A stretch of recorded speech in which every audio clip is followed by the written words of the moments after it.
Hey guys, hope you're well. Welcome to another session of Computer Architecture Revision. And as promised, today we're looking at the 2015 paper. Now, if you look at the whole structure of the paper, it still mimics the previous papers we've looked at. The only distinctive difference now is that you've got a subsection of Section A and Section B incorporated there. So as far as today's session is concerned, we're going to be looking at Section A. I think there are certain concepts that we hadn't discussed before. Although if you've looked through the paper, I think when you look at such questions as question 2 and question 3, which is your multiple choice, there's a bit of a repetition as far as the questions that are incorporated there is concerned, because we've looked at these before though. And then naturally, as far as section B is concerned, I think I'll leave that to you as far as basic completion. And then obviously once you've, which I'm assuming you've already done, completed the paper, send it through, and then I can always grade it appropriately. And then if there are any distinctive issues, questions, or concerns, we can always engage ourselves accordingly as far as the online platform there is concerned. So naturally, same difference will apply. 60 marks. It's 1 hour as far as completion time is concerned. And then with this one, section A constitutes 25 marks. And then section number B constitutes 35 marks there. So if you look at the first question, this one you've been given a bit of a scenario. So you're a computer and network technician in your organization, and naturally one of your duties is to check the logbook as far as unresolved issues is concerned, and obviously resolve them. As far as your organization is concerned, they've got a policy as far as customer care would go. So you've got customer care and satisfaction, and then strictly entails rendering a high quality of service.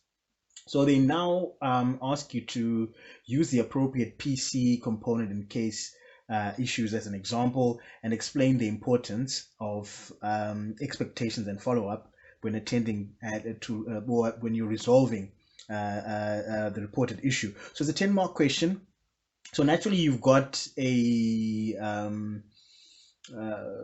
you've got 2 marks that you're going to be allocated for giving the explanation, or more or less 2 marks given for giving the example in this particular instance. And then as far as explanation is concerned, you've got 8 marks incorporated there, obviously 2 marks apiece for the whole concept of expectations and follow-up there. So if you look at what they've mentioned here, they say using an appropriate PC component or case component. So in essence, if you're looking at your case, anything within that case, you can talk of your hard drive, you can talk of the optical drive, you can talk of your RAM, you can even talk about the motherboard. You can even discuss fans dependent on choices really, as far as configurations would go. And then obviously give an example that, okay, probably a hard drive is backed up, hard drive is inaccessible, or you might find that the machine is not booting anymore, or they're having issues associated with the machine being slow. So naturally that's pointing to RAM. They might need to upgrade, replace. It all depends. So there's obviously a myriad of examples that you can pull out there for the 2 marks. So you're just mentioning a specific component and then stating what the actual problem is. So with what we've mentioned a couple of moments ago, you can select any one of those components and then distinctively look at some of the examples in terms of the problems that are normally associated with these given components. If you look at this particular question specifically, it to some extent that those 2 marks, or that particular first part, mimics what they asked of you in the assignment, especially if you're looking at question number 3 as far as the assignment goes. So arguably one and the same vein there as far as those 2 marks is concerned. I think what is typically involving now is looking at the expectations and follow-up. Now, if you look at chapter number 2, as far as your textbooks would go, you would find that there's a section there that lists expectations and follow-up, and you've got 4 distinctive ones that you need to take into consideration. So when you look at resolving an issue or dealing with a client, and naturally whenever you're looking at troubleshooting any ICT space component or issue, you have to give the first thing that you need to look at is timeline. All right, so that's the first aspect associated with obviously properly resolving an issue. You need to be giving realistic timelines, because more often than not, when a client comes to you with distinctive issues, What they want to know from you is how long is it going to take for you to fix the distinctive problem or issue. Most of them might not even want to know what the actual issue is. All they want is to have a working machine.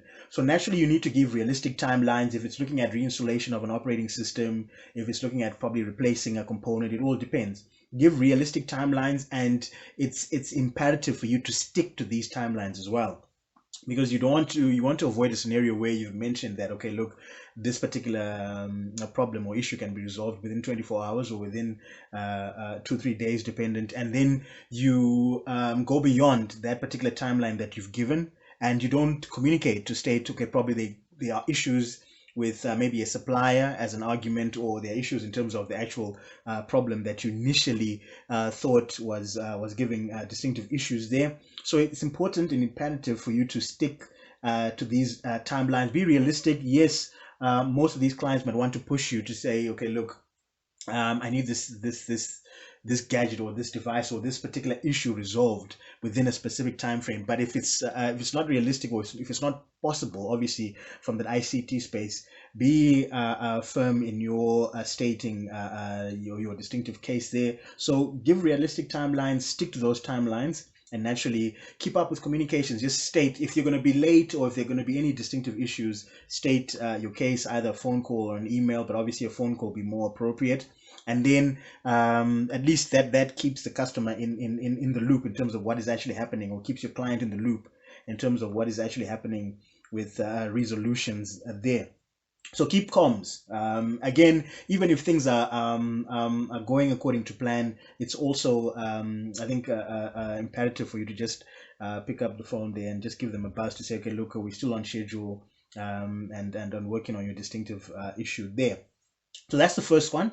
And then when you look at the second one, you've got options. All right. So this time you're now looking at giving your client or your customer distinctive options as far as providing a distinctive a solution there is concerned. So obviously, in essence, what you're looking at is different repair or replacement options. So naturally, you might, if it's a computer system being slow, and they're on a tight budget as an argument, you can look at maybe the whole concept of playing around with the virtual memory space, which is to some extent a very temporal solution. You can look at probably uninstalling certain programs.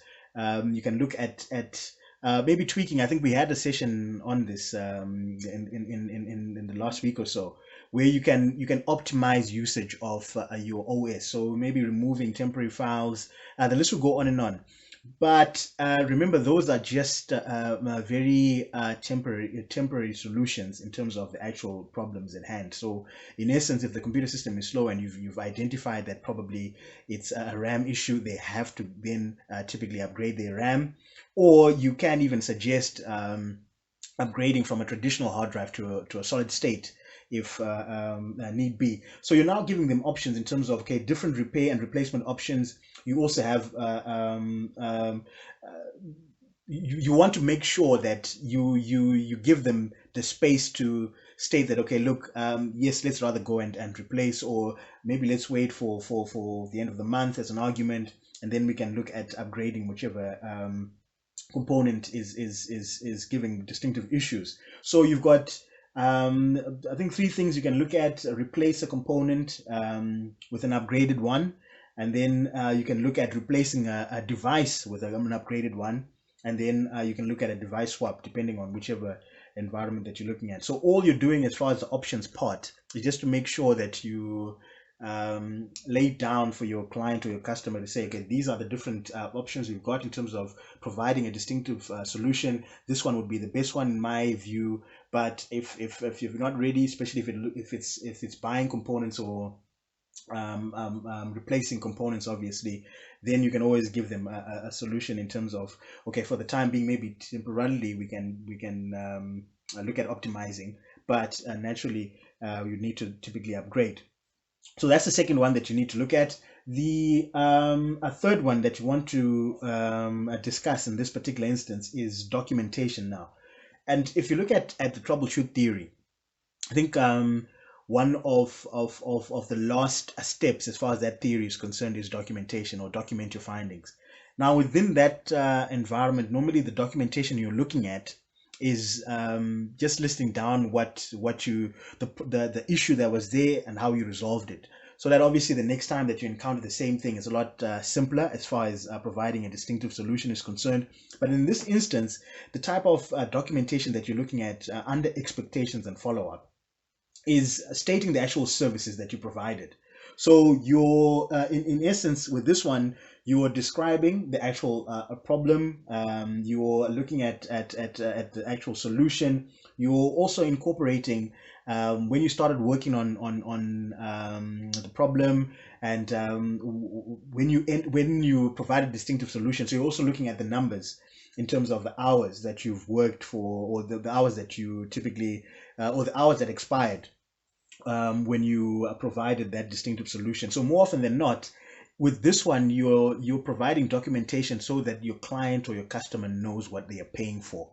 All right. So if it's like we were saying in the previous point, if it's replacing RAM, they need to know that, okay, look, you identify that, okay, this is what the problem was. You bought the RAM, you put in these amount of hours as far as maybe installing is concerned, and then obviously a bill is or an invoice is typically sent to your client. So with the documentation that you're looking at here, it's more of stating what services you provided. You describe the actual problem. You describe the actual solution and the number of hours worked, and it's more or less a summary or report of what you did, and you're giving it in some instances even in invoice format, so that the client actually knows exactly what it is that they're paying for as far as the distinctive solution there is concerned. And then obviously the last one, as far as this particular section would go, or this particular question goes, is follow up. So with the follow up, you just want to verify satisfaction as far as the actual client is concerned. So obviously at a later date, just give them a buzz to state, okay, look, you came in for a service. Are you satisfied? Is everything still functioning appropriately? If there's anything else that you need us to do, just give us a ring or pop us a mail, whichever way you're looking at it.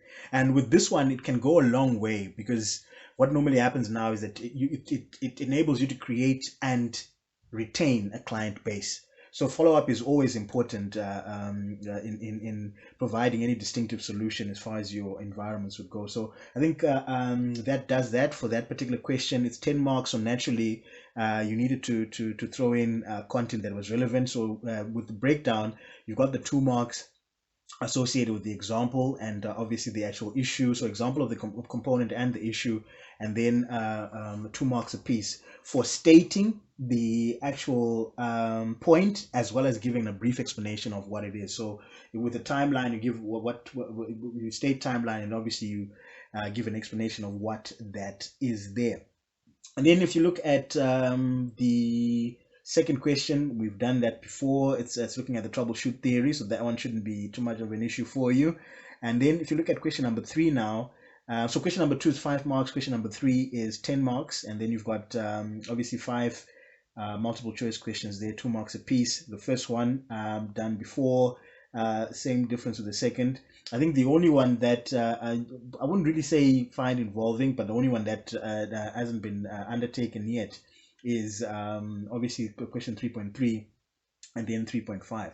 So if you look at question 3.3 now, you're looking at, they've asked you there, it's a multiple choice question, which of the following control panel applets will display the amount of RAM in your system. So you've got different applets that are incorporated there as far as your distinctive environment would go. So naturally, if you look at devices and printers there, that enables you to view and manage devices, printers, and print jobs. So naturally, A is distinctively out as far as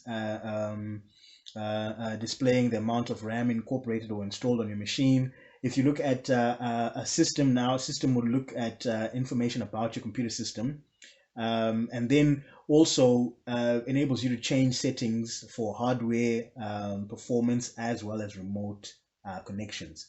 So your system would be your a default go-to there. That's the one that would typically enable you to see the processor type that you're running, the operating system that you're running, whether the operating system, obviously the actual a version of the operating system, is it 32-bit, is it 64-bit, and then it also even displays the amount of RAM that is there.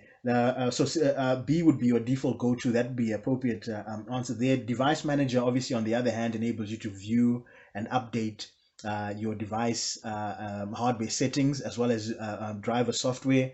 We've looked at this in the past week as well, as far as content would go. Disk management, this is arguably not even a control panel applet, but you can access it through your computer management platforms. And in essence, you can look at creation, formatting of your disks or your disk partitions.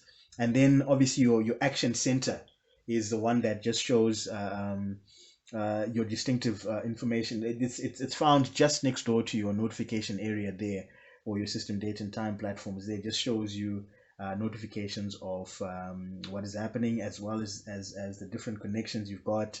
Literally also looking at the whole concept of the basic setup of your machine in terms of connections, in terms of the programs that are also running in the background to a certain extent. So that one is out as far as usage would go. So the appropriate answer for you there would be B for 3.3. And then if you look at 3.5, you're typically discussing the whole concept of electromagnetic interference. So this one is looking at your chapter number 2 again. So which one of the following enables you to look at or that helps prevent electromagnetic interference? And then naturally you've got keep magnets away from computers or computer components. You got use an anti-static wristband, and then you've got a bag, and then keep computers away from monitors. Obviously D is out completely because that doesn't make much sense for us. Your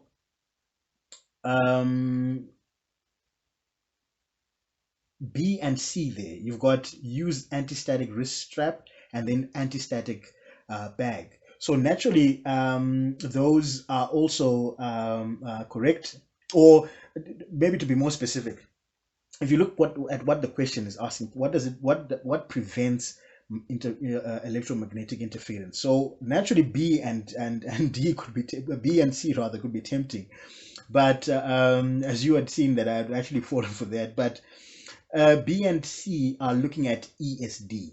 All right, so that there's it's important for you to look at it from that perspective there. So it's B and C are electrostatic discharge, that very catastrophic problem that can typically damage components. So your board, your hard drive in certain instances, and your RAM. So B and C, they are looking at electrostatic discharge, or ESD.